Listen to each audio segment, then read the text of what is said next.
اهدنا الصراط المستقيم.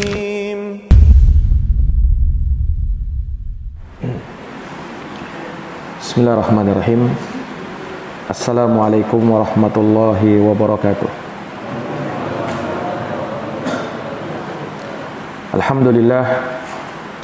Alhamdulillahi rabbil alamin, wal aqibatu lil muttaqin, wala udwana illa 'alal zalimin. Asyhadu an la ilaha illallah wahdahu la syarikalah, ilahul awwalina wal akhirin, wa asyhadu anna Muhammadan abduhu wa rasuluhu shadiqul amin, sallallahu alaihi wa ala alihi wa sahbihi wa man tabi'ahum bi ihsanin ila yaumiddin, wa sallama tasliman katsira, amma ba'd. Ma'asyiral muslimin wal muslimat, hadirin wal hadirat, Bapak Ibu, saudara-saudari, jamaah yang dirahmati dan dimuliakan oleh Allah Subhanahu wa taala. Alhamdulillah, kita memuja dan memuji Allah Subhanahu wa taala atas berkat rahmat, taufik, hidayah dan inayahnya kita dapat melanjutkan kembali pembahasan dari kitab Syarhus Sunnah karya Al-Imam Al-Barbahari rahimahullahu taala, di mana kita masih dalam ucapan beliau terkait dengan pokok prinsip yang dibangun di atasnya al-jamaah. Ya, beliau berkata, wal asasul ladzi tubna alaihi al-jama'atu hum ashabu Muhammadin sallallahu alaihi wasallam wa radhiyallahu anhum ajma'in. Dan yang menjadi pokok yang dibangun di atasnya al-jamaah, mereka adalah para sahabat Nabi Muhammad sallallahu alaihi wasallam. Semoga Allah meridhai mereka seluruhnya.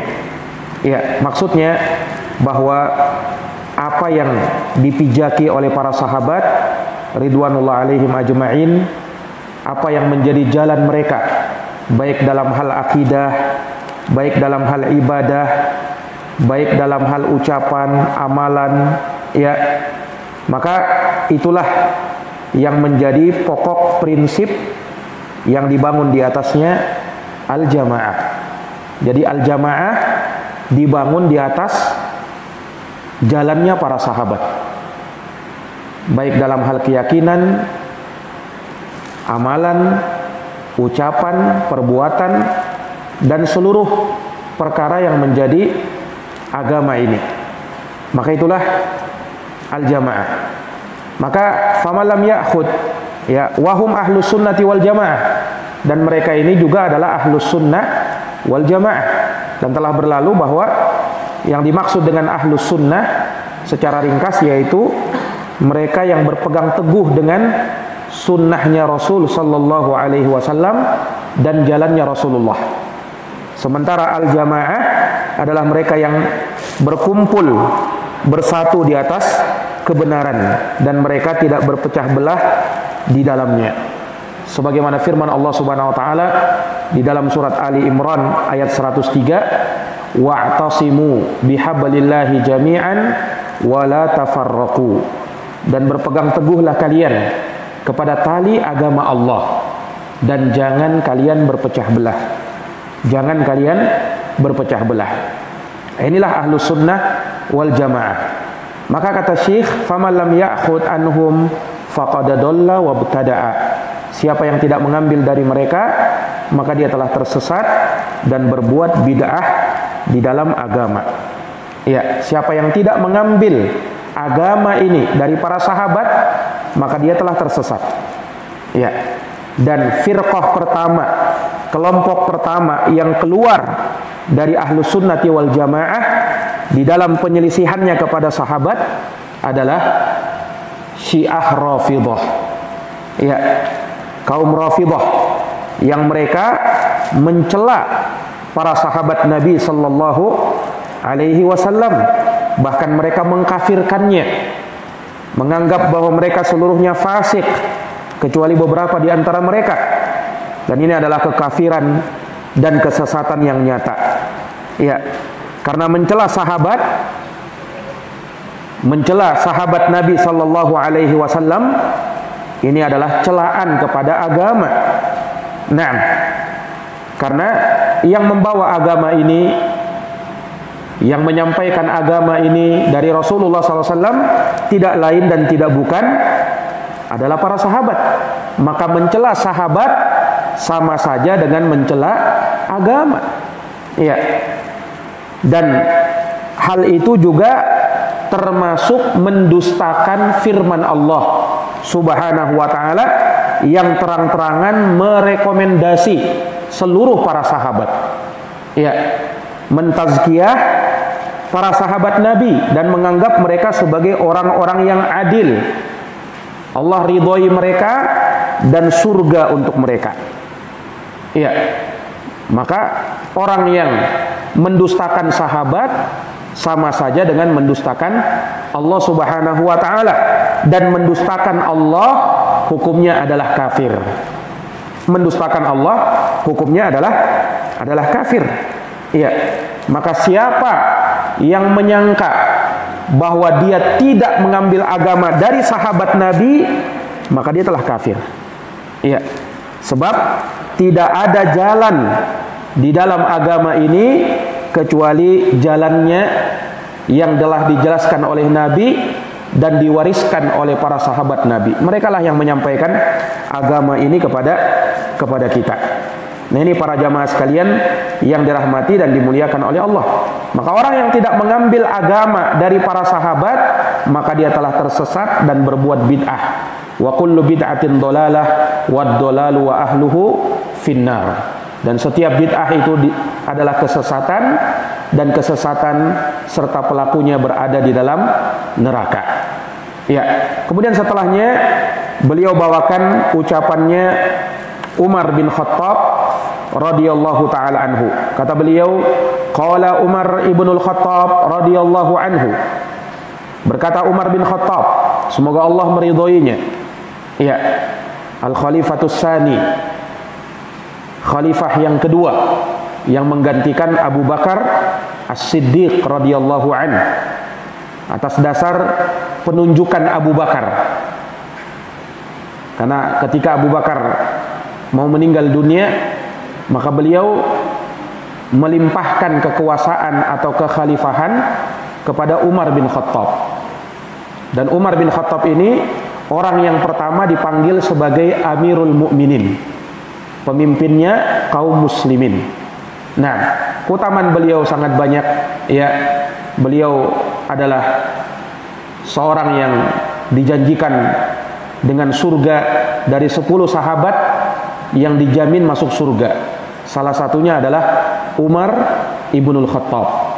Nah, beliau punya karamah yang luar biasa, ya, dan beliau adalah manusia yang terbaik setelah Rasulullah Sallallahu Alaihi Wasallam dan para nabi selain beliau. Demikian pula setelah Abu Bakar As-Siddiq, yang terbaik setelahnya adalah Umar bin Khattab. Nah, Umar bin Khattab mengatakan, la udra li ahadin fi dhalalatin raqibaha hasabaha hudan wala fi hudan tarakahu hasibahu dolalatan faqad buyyinatil umur wa thabatatil hujjah. Tidak ada uzur bagi seorang di dalam kesesatan yang dia lakukan, namun dia sangka itu petunjuk, dan tidak ada pula uzur di dalam petunjuk yang ditinggalkan olehnya karena dia menyangka itu adalah kesesatan. Faqad buyyinatil umur wa thabatatil hujjah. Sebab segala perkara agama telah dijelaskan dan hujjah telah ditegakkan. Wanqata'al udru, uzur telah terputus, tidak ada alasan lagi. Wadzalika anna sunnata wal jamaah qad ahkama amrad dini kullihi. Sebab sunnah dan al jamaah telah menyempurnakan agama ini seluruhnya dan telah menjelaskannya kepada manusia, sehingga kewajiban bagi manusia adalah ittiba, mengikuti jalan yang telah ditetapkan di dalam agama ini. Ucapan Umar bin Khattab ini dari segi sanad diriwayatkan oleh Imam Ibnu Battah dalam kitabnya Al-Ibanatul Kubra, namun dengan sanad yang munqati', sanadnya terputus. Nah, Dikeluarkan juga oleh Al-Marwazi di dalam As-Sunnah dari Umar bin Abdul Aziz, dan ini syahidnya. Nah, jadi asar dari Umar ini walaupun sanadnya terputus, ya, namun secara makna dia sahih, ditunjukkan oleh dalil-dalil yang lain. Dan juga ucapan Umar ini punya syawahid atau punya syahid, punya pendukung dari sebagian salaf seperti Umar bin Abdul Aziz yang juga merupakan khalifah. Umar bin Abdul Aziz juga berkata mirip seperti yang diriwayatkan dari Umar ini. Kata Umar bin Abdul Aziz, la udra li ahadin ba'da sunnati fi dhalalatin raqibaha yahsabu annaha huda. Tidak ada udur bagi seseorang setelah dia mengenal sunnah di dalam kesesatan yang dia lakukan, namun dia menyangka bahwasanya itu adalah petunjuk. Ini ucapannya Umar bin Abdul Aziz, semakna dengan ucapannya Umar ibnul Khattab radhiyallahu taala anhu tadi, sekalipun dengan sanad yang munqati', sanadnya terputus. Nah, tapi secara makna ucapan beliau ini benar. Ya, ucapannya benar, tidak menyelisihi dalil-dalil yang lain, justru dalil-dalil yang ada mendukungnya. Tidak ada udur, ya, bagi seseorang dalam kesesatan yang dia lakukan, dalam keadaan dia menyangka itu petunjuk. Dan juga tidak ada udur bagi seseorang dalam petunjuk yang dia tinggalkan karena dia menyangka itu adalah kesesatan. Tidak ada udur bagi dia. Ya, sebab tidaklah dia melakukan hal tersebut kecuali karena keteledoran yang berasal dari dirinya sendiri. Kenapa dia tidak mencari kebenaran di dalam Quran dan Sunnah? Maka tidak ada udur bagi dia. Dan juga dari sisi yang lain, kebenaran itu telah jelas, al-haq itu telah terang, sebagaimana yang dipaparkan baik dalam Quran maupun Sunnah dengan penjelasan para ulama rahimahumullahu ta'ala. Dan kalau tidak tahu, mengapa tidak mau bertanya? Bukankah di dalam agama kita dianjurkan, bahkan diperintahkan untuk bertanya dalam urusan agama? Fas'alu ahla dzikri in kuntum la ta'lamun. Bertanyalah kepada orang yang lebih tahu kalau kamu tidak tahu. Nah, terlebih lagi setelah terutusnya Nabi sallallahu alaihi wasallam. Allah berfirman di dalam Quran di surat Al-An'am ayat 19. Allah mengatakan, wa uhiya ilayya hadal qur'anu liundirakum bihi wa man balagh. Ya, Nabi SAW diperintahkan untuk mengatakan, dan telah diwahyukan kepadaku hadal Quran, Quran ini telah diwahyukan kepadaku, kata Nabi SAW, liundirakum bihi. Untuk apa? Untuk aku berikan peringatan manusia dengannya. Aku berikan peringatan kepada kalian. Waman balagha, dan juga orang yang telah sampai kepadanya peringatan ini, yang telah sampai kepadanya Al-Quran. Ya, maka siapa yang telah sampai kepadanya Quran berarti telah tegak hujah atas dirinya. Nah, dan Allah berfirman, wa ma kunna mu'adzibina hatta nab'atsa rasula. Dan tidaklah kami mengazab dan menurunkan azab sampai kami mengutus seorang rasul. Surat Al-Isra ayat 15. Nah, orang yang diberikan udzur itu, kata para ulama, adalah orang yang belum sampai kepadanya Quran ini. Iya. Atau orang yang hidup sebelum terutusnya Nabi sallallahu alaihi wasallam, yang berada di masa fatrah. Nah, mereka ini punya hukum khusus yang telah disebutkan di dalam dalil-dalil di dalam syariat. Dimana kalau mereka ini karena belum sampai hujjah kepada mereka, kelak mereka diuji nanti pada hari kiamat. Ya. Dari hasil pengujian itu Allah tahu, ini orang kalau memang sampai kepadanya petunjuk, hujjah, kalau dia orang baik maka dia akan ikuti. Tapi kalau tidak baik maka dia akan tinggalkan. Allah tahu dengan menguji mereka. Ya, disebutkan dalam sebagian riwayat Allah Subhanahu wa taala perintahkan mereka pada hari kiamat untuk masuk ya ke dalam bara api ya. Kalau dia mau masuk mentaati perintah Allah dengan memasukinya, maka itu surga baginya. Tetapi kalau dia enggan, tidak mau mentaati Allah, berarti dia tidak mau masuk ke dalam surga, dimasukkan ke dalam neraka. Itu ujian Allah Subhanahu wa taala kepada orang yang belum sampai hujah kepadanya. Nah, sementara orang yang hidup di tengah-tengah kaum muslimin, yang mendengarkan ayat-ayat Quran, hadits-hadits Rasulullah SAW, maka terhadap mereka ini telah jelas segala urusan agama, telah tegak hujah, sehingga tidak ada lagi udzur bagi mereka. Makanya dalam hadis Rasulullah mengatakan, walladzi nafsu Muhammadin biyadih, demi yang jiwa Muhammad berada di tangannya, la yasma'u bi, tidaklah mendengar aku diutus, ahadun min hadhil ummah, seorang pun dari umat ini, Yahudiyun wala Nasraniyun, entah dia Yahudi, entah dia Nasrani, thumma yamutu, lalu dia meninggal dunia, walam yu'min billadzi ursiltu bih, lalu dia tidak beriman dengan apa yang aku bawa, yang aku diutus dengannya, illa kana min ashabin nar, melainkan dia akan menjadi penduduk api neraka. Ini para jamaah yang dirahmati dan dimuliakan oleh Allah Subhanahu wa taala. Iya. Dan juga dari ucapan Umar bin Khattab kita bisa memahami bahwasanya yang namanya dhon, sekedar prasangka, ya, inilah yughni minal haqqi syai'a, tidak bisa mencukupi dia dari kebenaran. Makanya disebutkan dalam Quran, Allah berfirman di surat Az-Zukhruf ayat 37, Allah berkatakan, wa innahum la yasuddunahum 'anis sabil wa yahsabuna annahum muhtadun, dan sesungguhnya setan-setan itu benar-benar menghalang-halangi mereka dari jalan kebenaran, dalam keadaan orang yang digoda oleh setan itu menyangka bahwa mereka mendapatkan petunjuk. Lihat, Allah Subhanahu wa taala sebutkan mereka ini ya, dari orang-orang yang tersesat, yaitu mereka digoda oleh setan dalam keadaan apa? Mereka menyangka bahwa mereka di atas petunjuk.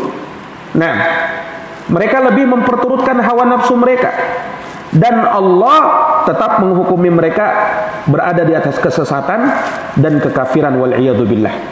Nah, maka sekedar seseorang menyangka bahwa dia berada di atas kebenaran tidaklah menjadikan dia mendapatkan uzur, alasan ya, untuk dia nanti berhujjah di hadapan Allah bahwa belum sampai kepadanya kebenaran itu. Tidak. Sebab yang diberikan uzur hanya orang yang belum sampai kepadanya wahyu ilahi, yaitu Quran yang diturunkan kepada Nabi Sallallahu Alaihi Wasallam. Maka seseorang di dalam beragama kewajibannya adalah mengikuti Al-Quran dan Sunnah Nabi Sallallahu Alaihi Wasallam. Ya, jangan dia tetap berada di atas prasangkanya, hanya sekedar ikut-ikutan. Maka ini dari perkara yang tercela di dalam agama.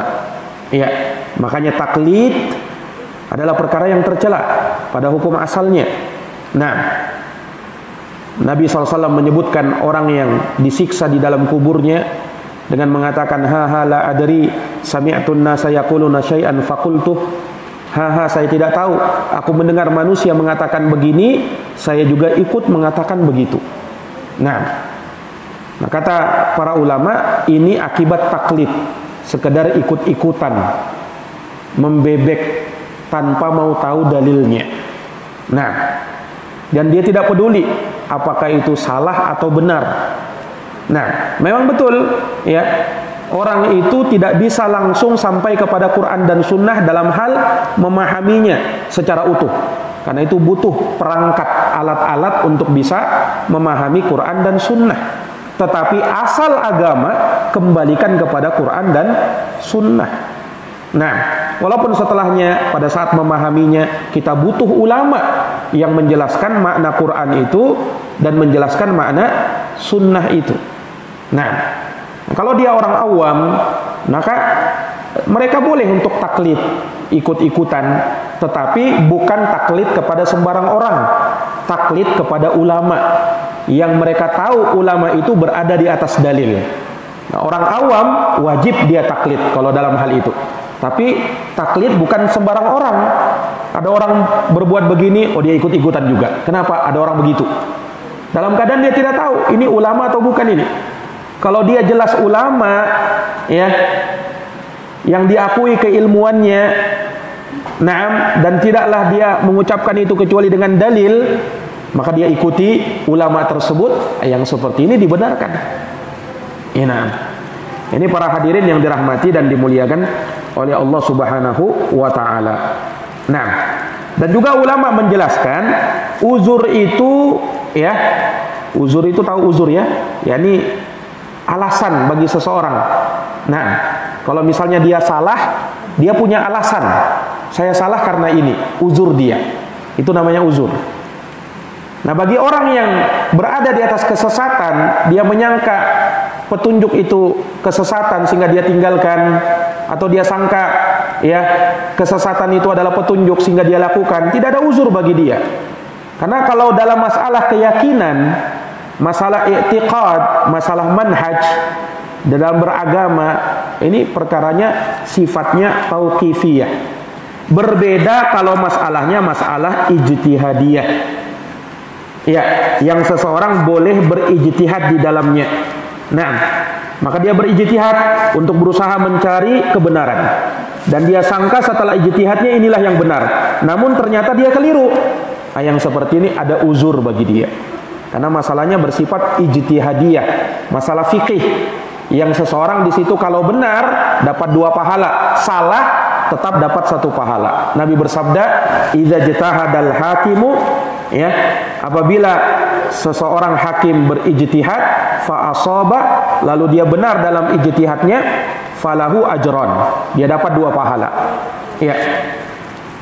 Kemudian kata Nabi, wa ini jitahada fa akhta'a, kalau dia berijtihad lantas dia salah, falahu ajrun wahid, baginya 1 pahala. Hadis riwayat Bukhari dan Muslim.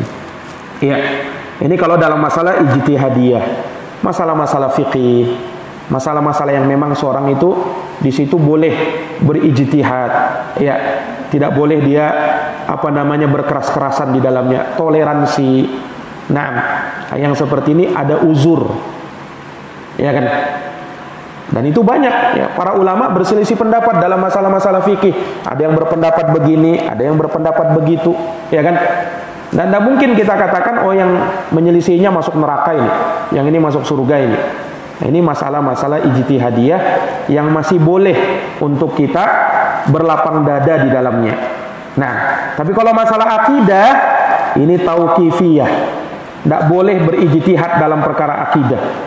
La majala fiha lil ijtihad.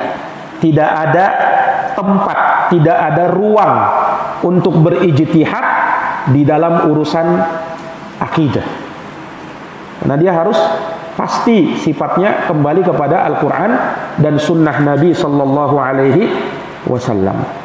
Ini para jamaah sekalian yang dirahmati dan dimuliakan oleh Allah Subhanahu wa Ta'ala. Iya.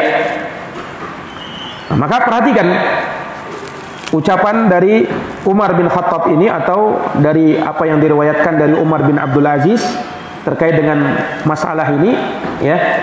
Tidak ada hujjah dalam petunjuk yang ditinggalkan oleh seseorang yang dia sangka bahwasanya itu adalah kesesatan. Nah, karena petunjuk dan kesesatan itu adalah perkara yang telah dijelaskan oleh Allah dalam Quran dan juga telah diterangkan oleh Nabi Sallallahu Alaihi Wasallam di dalam sunnahnya. Serta inilah yang dipaparkan dan dijelaskan oleh para salaf, ya, di dalam ucapan-ucapan mereka, perbuatan-perbuatan mereka, sehingga perkaranya jelas, walhamdulillah. Nah, makanya dikatakan oleh beliau, faqad buyyinatil umur, perkaranya sudah jelas. Ya, perkaranya sudah jelas. Ya, walaupun ya tentu saja Kita butuh untuk mencarinya, butuh seseorang itu untuk belajar. Tidak mungkin dia tanpa belajar kemudian bisa tahu perkara-perkara agama ini. Ya, dia harus belajar dulu. Innamal ilmu bitta'allum. Ilmu itu didapatkan dengan cara belajar. Dia ambil kepada ahlul ilm, para ulama yang mumpuni di dalam ilmunya. Nah, dia tidak mengambil dari orang-orang jahil.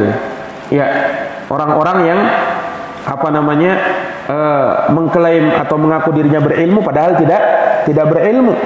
Dan tidak cukup dia hanya sekedar membaca buku, karena ilmu itu didapatkan dengan talaki di hadapan guru, mengambilnya langsung dari hadapan guru. Buku itu kita gunakan sebagai sarana untuk mendukung kita dalam belajar. Tetapi di dalam hal penerimaan ilmu, maka itu jelas harus mengambil dari guru. Ini para hadirin yang dirahmati dan dimuliakan oleh Allah Subhanahu wa taala. Ya, maka jelas ucapan beliau setelah beliau mengatakan hal tersebut, bahwa perkara ini telah jelas, hujjah telah ditegakkan, uzur telah terputus. Ya, kemudian beliau mengatakan wa dzalika anna sunnata wal jamaah qad ahkama amrad dini kullihi wa tubayyinu lin-nasi fa 'alan nasil ittiba'. Nah, yang demikian itu sebab sunnah dan al-jamaah telah menyempurnakan urusan agama seluruhnya dan menjelaskan kepada manusia, maka kewajiban manusia adalah ittiba. Ya, tidak ada sesuatu pun yang tersisa di dalam agama ini kecuali telah dijelaskan di dalam Quran dan Sunnah. Makanya kita punya sumber pendalilan, yaitu Al-Quran dan As-Sunnah, dan juga ijma'nya para kaum muslimin, para ulama, terutama dari kalangan sahabat, para tabi'in, dan orang-orang yang datang setelah mereka. Nah, dan Nabi mengatakan ma min syai'in, tidak ada sesuatu perkara pun yuqarribu ilal jannah, yang bisa mendekatkan ke surga, wa yubaidu anin nar, dan menjauhkan dari api neraka, illa wa qad buyyina lakum, kecuali semuanya telah dijelaskan kepada kalian. Dan Nabi juga mengatakan laqad taraktukum 'alal mislil bayda, aku telah tinggalkan kalian di atas sesuatu yang sangat putih, lailuha kanahariha, yang malamnya sama dengan siangnya, la yazighu anha illa halikun, dan tidaklah tersesat setelahnya kecuali dia pasti akan binasa. Maka orang yang meninggalkan sunnah Nabi dan meninggalkan jamaah kebenaran setelah jelasnya perkara ini, maka dia telah melepaskan tali ikatan Islam dari lehernya. Nah, dan kebenaran itu telah jelas, tidak ada kesamaran di dalamnya. Naam, maka agama ini agama yang telah dijaga oleh Allah Subhanahu wa taala dari berbagai macam penyimpangan. Nah, ini para jamaah sekalian, maka beliau ingin mengisyaratkan kepada kita bahwasanya jalan kebenaran yang dipijaki oleh ahlu sunnati wal jamaah ini sudah jelas, tidak perlu lagi dipertanyakan akan kebenarannya, dan tidak lagi seseorang itu meragukannya. Makanya orang yang berada di atas jalan ini mustahil dia akan keluar dari jalan ahlus sunnah wal jamaah, kecuali orang yang memang betul-betul dicabut hidayah itu dari dalam hatinya. Kalau seseorang misalnya dalam beragama, mungkin dia mengenal kelompok-kelompok aliran-aliran sebelumnya, mungkin dia bisa keluar dari aliran itu. Saya tidak cocok ini, aliran ini, saya pindah. Anda cocok lagi, pindah. Tapi orang yang sudah masuk di dalam barisan ahlus sunnah wal jamaah, dakwah salafiyah, mustahil dia akan keluar. Kenapa? Karena dia betul-betul melihat kebenaran itu di hadapan kedua matanya. Nah, mau apa lagi setelah ini? Adakah kebenaran yang lebih daripada ini? Ya kan? Makanya tidak ada sejarahnya seseorang yang berada di atas jalannya Ahlus Sunnah wal Jamaah, dakwah salafiyah, kemudian keluar, saya ini mantan salafi, saya ini mantan Ahlus Sunnah wal Jamaah, saya ini mantannya salafi dulu, sekarang tidak salafi lagi. Ini bohong dia, ini dusta ini, karena dia tidak kenal jalan Ahlus Sunnah wal Jamaah dengan sebenarnya. Atau mungkin baru-baruan aja, baru-baru ikut ngaji-ngaji, kemudian setelahnya merasa tidak nyaman, pergi. Dia katakan mantan salafi. Nah, ini bohong, ini dusta. Orang kalau betul-betul mengenal dakwah Ahlussunnah, tidak mungkin dia akan keluar. Tak akan mungkin. Iya. Karena kebenaran apalagi? Sudah jelas nyata kebenaran itu. Nah, dan yang kita dakwahkan Quran, hadis. Quran, hadis, ucapan ulama. Nah, subhanallah. Sehingga tidak bisa dibantahkan hujahnya Ahlus Sunnah wal Jamaah. Makanya orang-orang yang mencela atau memfitnah Ahlus Sunnah wal Jamaah, tidaklah mereka mencela dengan menggunakan dalil, tapi dengan hawa nafsu saja. Mungkin mengatakan, oh, dakwah salaf itu keras, dakwah salaf itu terlalu ekstrim. Nah, dakwah salaf itu begini dan begitu. Ya, hanya itu saja, hawa nafsu. Adapun dengan dalil, dengan hujjah, bantahan ilmiah, wallahi tidak ada. Dan tidak pernah kita temukan yang seperti itu. Kecuali memang sekedar hawa nafsu. Ini para jamaah sekalian yang dirahmati dan dimuliakan oleh Allah. Karena sekali lagi, masadir kita jelas. Sumber-sumber pengambilan ilmu itu jelas. Nah, sehingga tidak ada kesamaran. Ya. Dan orang yang berada di atas paham selain paham Ahlus Sunnah wal Jamaah, maka pasti dia akan bimbang di dalam berakidah. Apapun itu, entah dia dulu punya pemahaman tasawuf, ya, sufiyah, atau dia punya pemahaman berakidah dengan akidah Jahmiyah, ya, atau punya pemahaman berakidah dengan akidah Mu'tazilah atau Asy'ariyah atau selainnya, apalagi Syiah, Rafidhah, Khawarij. Ketika dia punya pemahaman itu, pastilah akan ada celah yang dia mesti berpikir ulang, apa benar akidah yang saya pijaki ini? Karena memang akidah yang menyimpang itu tidak sesuai dengan fitrah dan tidak sesuai dengan akal. Akidah yang benar itulah yang sesuai dengan fitrah manusia dan selaras dengan akal manusia. Tapi kalau sudah tidak sesuai, ini menyimpang ini. Ini jamaah sekalian yang dirahmati dan dimuliakan oleh Allah Subhanahu wa taala. Ya, maka dari perkara yang hendaknya kita pahami bahwa siapa yang menginginkan keselamatan,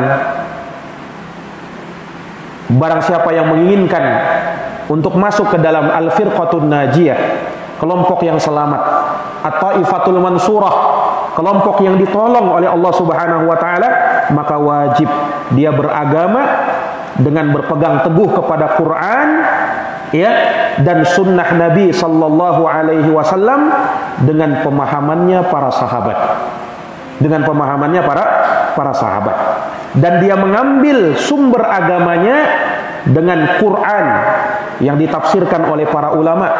Tafsir-tafsir Quran kita bisa dapati, entah itu tafsir As-Sa'di, tafsir As-Sa'di yang ringkas, ada tafsir Al-Muyassar, dikumpulkan oleh banyak para ulama. Kemudian yang lebih luas dari itu, misalnya tafsir Ibnu Katsir, atau yang lebih luasnya lagi tafsir At-Tabari, tafsir Al-Imam Al-Baghawi. Ini tafsir-tafsir yang jadi rujukan para ulama di dalam menafsirkan Al-Quran. Demikian pula di dalam hadis, rujuk kepada kitab Sahih Bukhari, Sahih Muslim, ya, Sunan Abu Daud, Sunan Tirmizi, Sunan An-Nasai, Sunan Ibn Majah, Musnad Imam Ahmad, ya, kemudian Sunan Ad-Darimi, Muwatta'nya Imam Malik.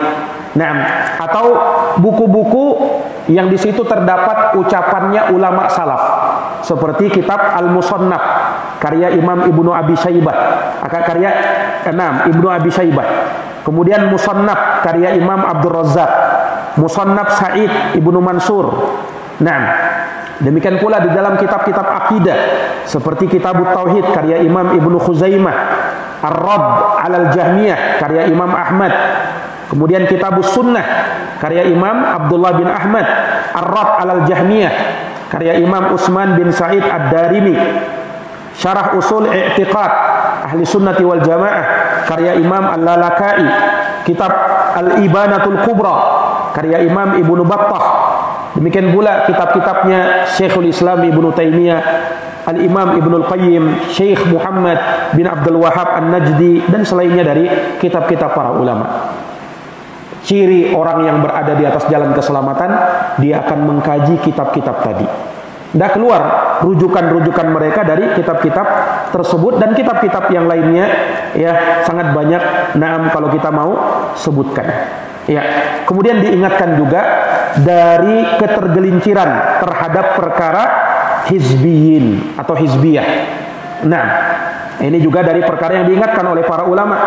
Ya, karena ahlu sunnati wal jamaah jalan mereka jelas, tanpa ada sikap ta'assub fanatik buta kepada golongan atau aliran tertentu.